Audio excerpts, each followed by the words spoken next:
Hi, my name is Robert. This video is designed to give you step-by-step detailed instructions on completing the task at hand. Please read the comments in the About section of this video. It has valuable information and updates. My YouTube channel has a disclaimer video that I encourage you to watch. And please like, share, and subscribe. I hope you found what you're looking for. Thank you very much for watching. In this video, I am assembling clips from other videos to make what I would think would be a somewhat complete step-by-step instructions for replacing a steering rack on a P80 Volvo. If you have a steering rack that is leaking profusely, I say more than 8 ounces every couple hundred miles, that rack probably needs to be replaced. You can do that by doing the following things. Number one, you raise the front of the car up. You do not put supports under the rear of the subframe, none of the subframe, but you have to support the car some other way. So it's best done on the lift.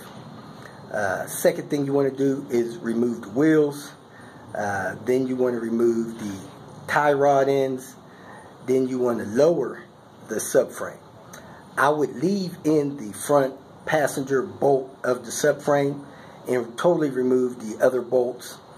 I would put something under the engine to support the engine from the bottom, being careful not to damage the oil pan. I would take the mounts loose from the front and the rear of the engine, the hydraulic mounts.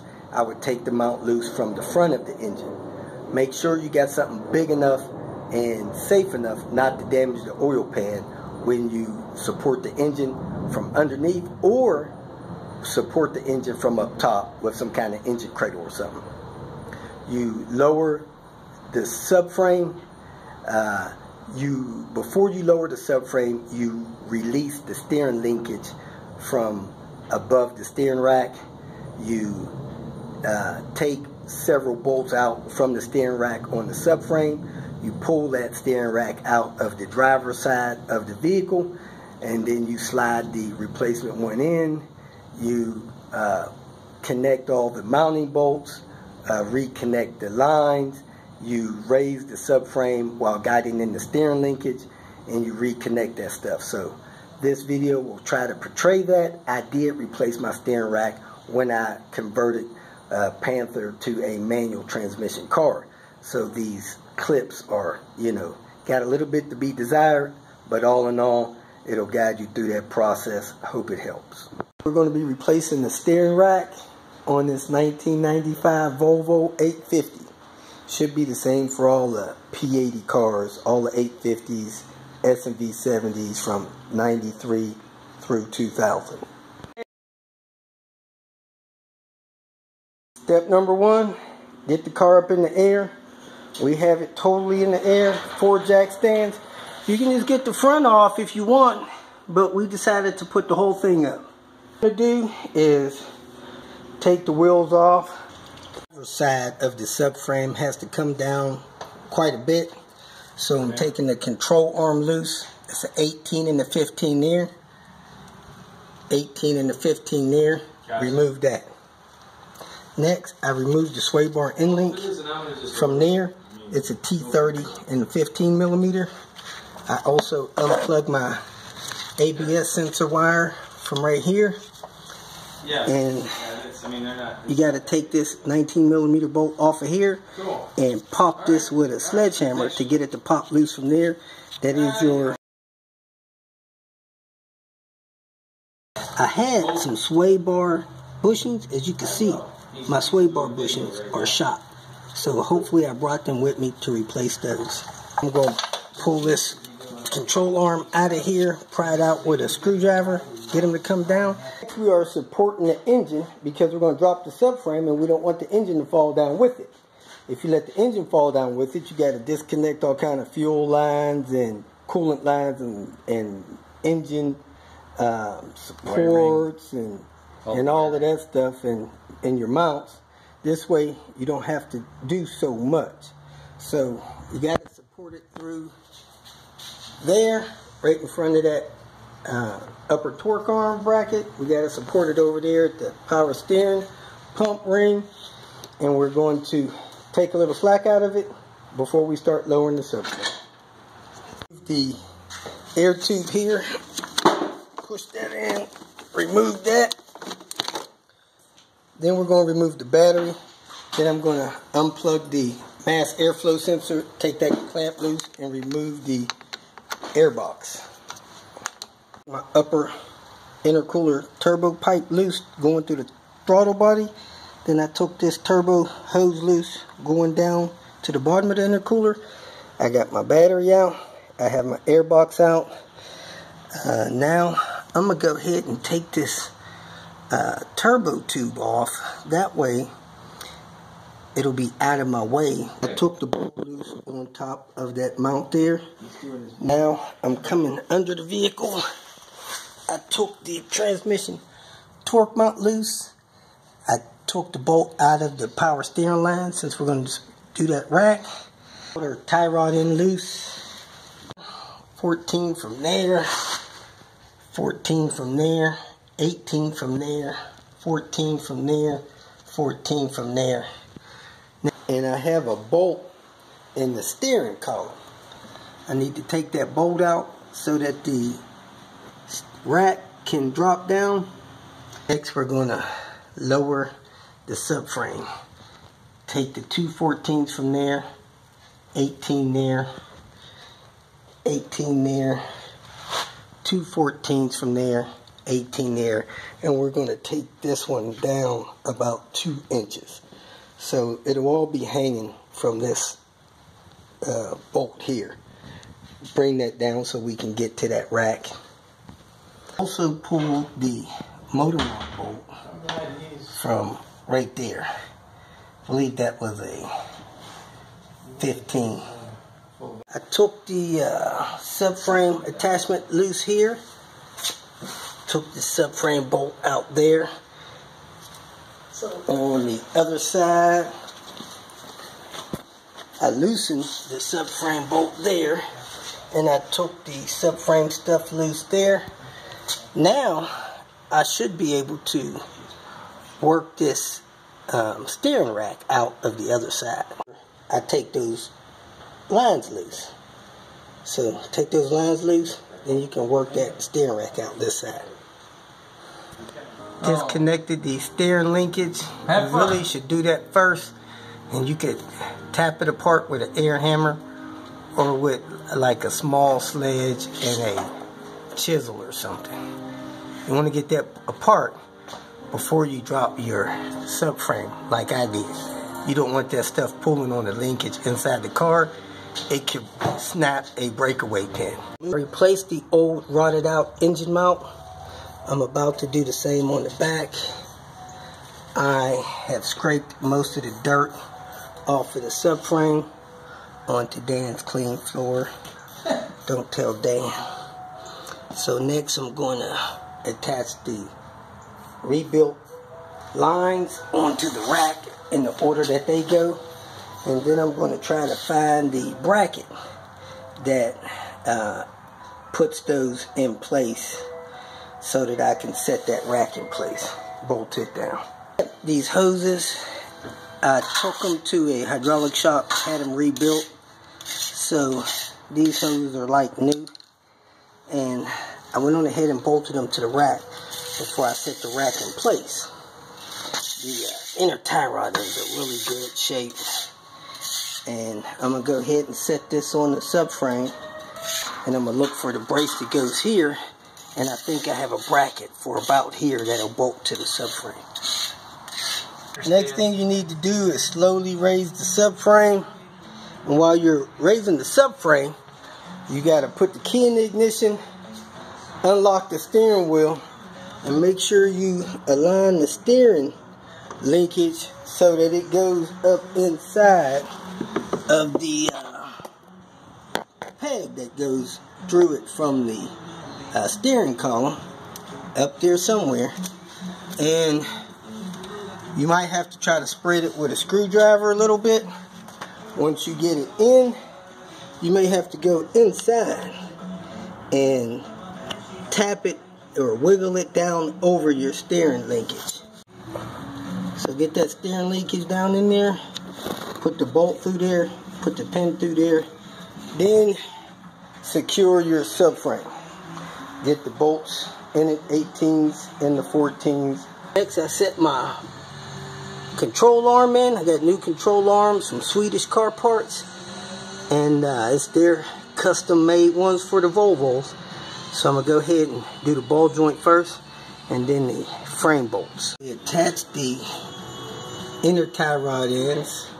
We attach the outer tie rod ends. We don't know what the alignment's like, so we just screwed those on 12 turns, brought the nut down. We'll get the wheels on, try to figure out alignment from there. The steering wheel is almost straight. It's like it was when I parked the car straight. Did the same thing on this side. Put it on 12 turns. Now after we get the wheels and stuff on, we'll figure out where that is. Put the transmission mount on. I screwed the bolts, the two 14s in the transmission first, and then put the two 18s on the frame of the car. So I have my outer tie rod in tight. I have my bolt tight at my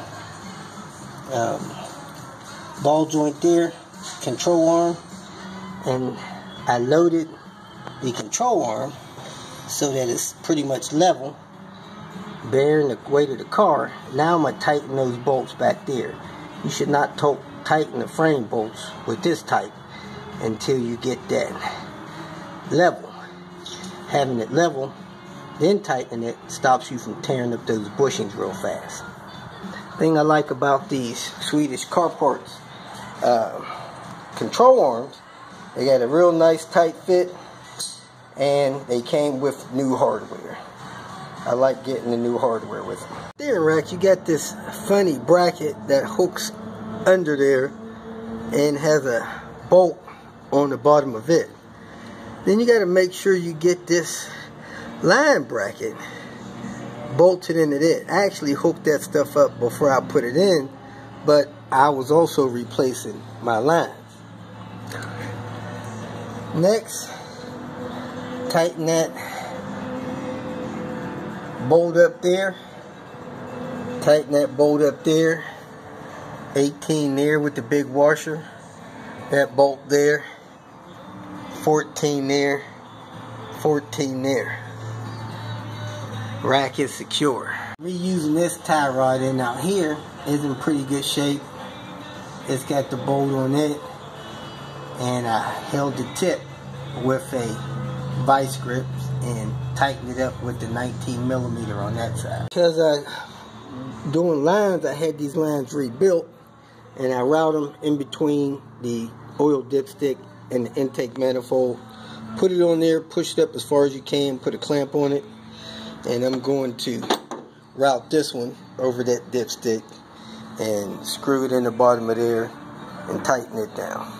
I installed my line here, tightened it down, pushed that one on. I had to get rid of this upper coolant hose so I could push that on far enough to put a clamp on it. Now I'm going to go ahead and fill it up, and of course when we start it, it'll bleed all the air back up through here, so I'll probably have to fill it up a couple of times.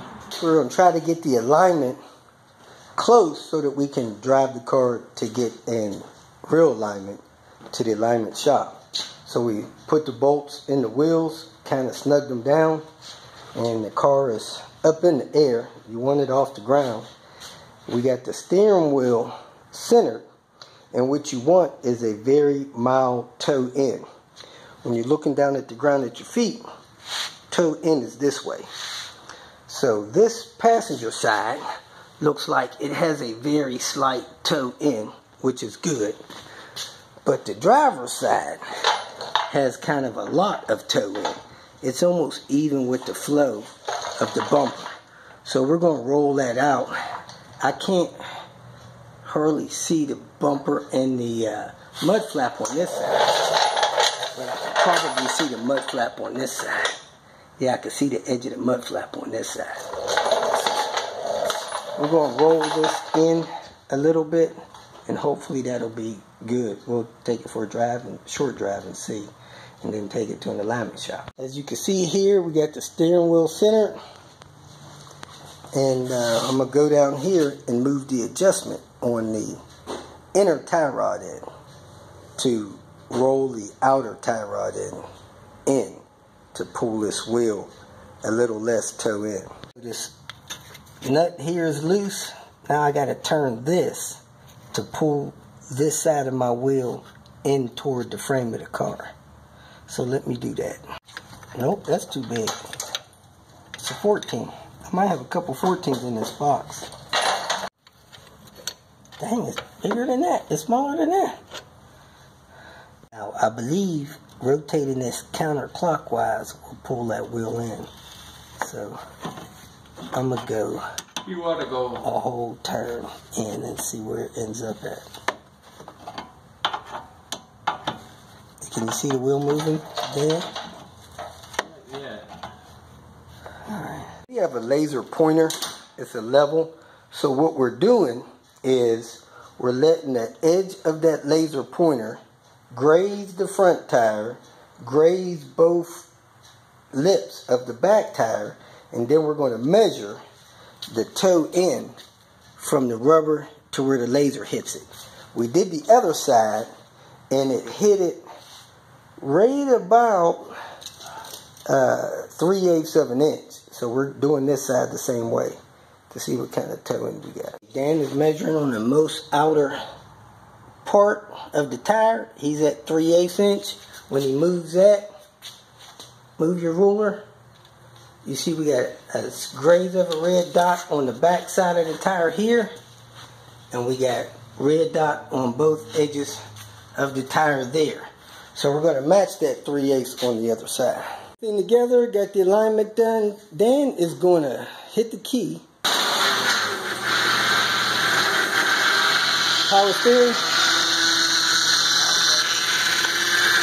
Power steering noise.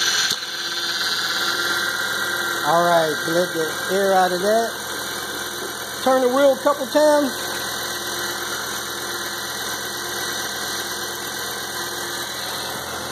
We're going to turn the wheel, get that fluid moving, get the air out of that system.